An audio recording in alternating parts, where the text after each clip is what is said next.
Salut les kids, c'est le cinéma des potes spécial Noël et Star Wars. Comme vous pouvez le voir avec mes fringues, j'étais complètement corrompu par Disney comme le gros George Lucas. On avait plein d'invités, de gens dans le public qui étaient avec nous lors de la première de Star Wars. C'était pas la première, mais c'était la première séance IMAX à Paris. Donc on s'est dit on va faire un cinéma des potes bonus dans lequel on va mettre l'avis du public. Mais avant de passer à l'émission, j'avais une petite anecdote à raconter. Puisque l'autre jour en fait, Decad est venu me voir, il m'a fait un truc du genre... Et je sais pas si tu le savais, en 1978, George Lucas il a vendu les droits de Star Wars et il a fait un truc à la télé complètement dégueulasse, ça s'appelait le Star Wars Holiday Special. Quoi? Il s'avère que j'en ai une copie en DVD.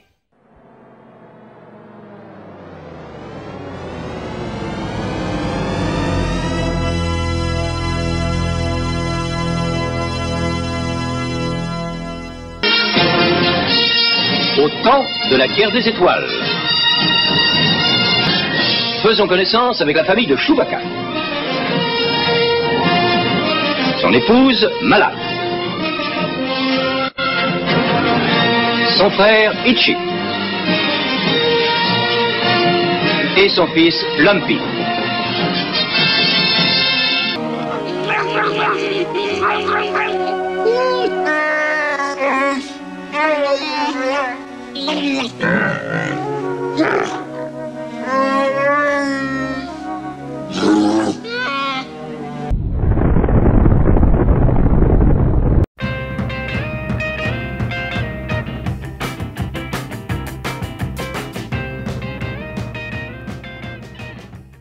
Allez, c'est parti, on prend les attentes des spectateurs. Allez, c'est parti. Donc, qu'est-ce que tu attends de ce Star Wars? Un bon scénario, du sabre laser. Du Star Wars et du Star Wars. Je veux du Dark justement, je veux des personnages qui soient charismatiques, du Han Solo, du Dark Vador, exit les Ewoks, exit Naboo, voilà je veux du vrai quoi, je veux du film adulte. Même si c'est du Disney, je crois qu'on peut y arriver. J'attends d'en prendre plein la gueule, c'est J.J. Abrams, voilà, tout ce qu'il a fait avant ça défonce. J'attends qu'il soit, qu'il surpasse tous les autres, c'est tout simplement.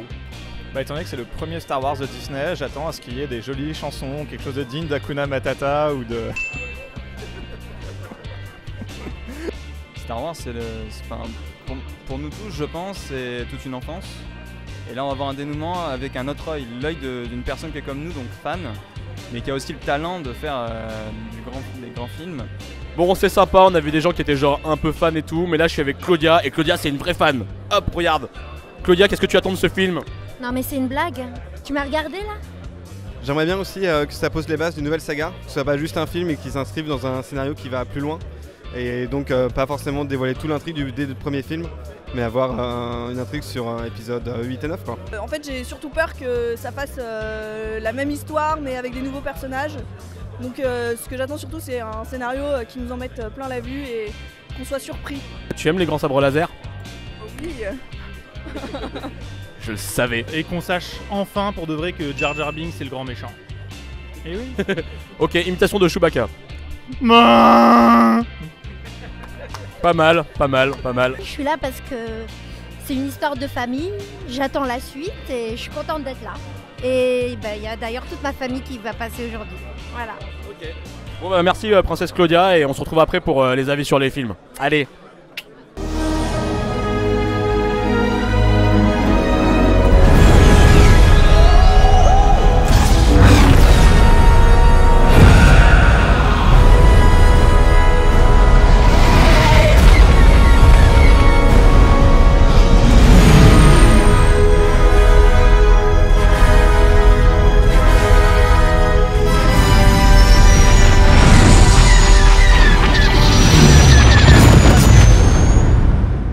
C'était très bien. Le défi était difficile. Forcément il y a une attente complètement démesurée sur un film comme celui-là. Mais néanmoins on peut dire que je pense que le pari est réussi. Il y a des critiques aussi à formuler. Moi j'ai bien aimé. C'était une claque visuelle franchement, les effets spéciaux sont géniaux. Je suis un peu déçu comparé à la bande-annonce qui vendait vraiment du rêve et je trouve que c'est un petit peu décevant par rapport à ça. Sinon ça reste un très bon divertissement. Il y a bien tout ce qu'on attend d'un Star Wars, donc des lasers, des vaisseaux spatiaux et tout, mais l'histoire est vraiment décevante par rapport à les Star Wars et par rapport à la qualité des effets et tout qu'il pouvait y avoir. Les nouveaux persos sont hyper intéressants. et les anciens reviennent au bon moment avec beaucoup d'humour. Enfin, alors qu'on repart sur un truc qui revient de zéro, il n'y a pas du tout ce qui fait la force de la première trilogie, qui est d'avoir un parcours initiatique, où ils découvrent au fur et à mesure leur pouvoir. Et en même temps, il y a le passage de relais à la modernité avec des personnages intéressants, des acteurs qui sont vraiment des découvertes qu'on n'a jamais vues dans d'autres films. Donc de ce côté-là, ça fonctionne bien. Il fallait quand même faire des concessions pour faire plaisir aux fans. Ça a été fait. Il y a beaucoup de moments de genre « Ah, regardez, on a un acteur de l'ancienne trilogie qui apparaît ou un robot ou je sais pas quoi ». Et ça arrive vraiment souvent et c'est un petit peu galère. Côté réalisation, c'est vraiment virtuose. On a des batailles qui nous font passer des airs au sol en quelques minutes. C'est vraiment assez fantastique. Vraiment aucun passage où je me suis dit que je m'ennuyais. Et je dirais que au niveau de la musique, c'est vraiment sympa de retrouver un peu les thèmes de Star Wars, même si un peu plus de modernité aurait été une bonne chose. Mais ça reste très bien pour les fans, ça reste aussi très bien pour ceux qui ne connaissent pas. Et puis je pense qu'il y a aussi d'autres générations qui vont s'intéresser à l'univers Star Wars et ça je trouve que c'est super.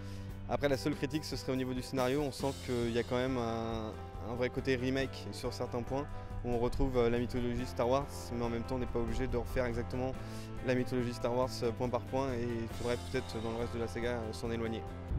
Chewie.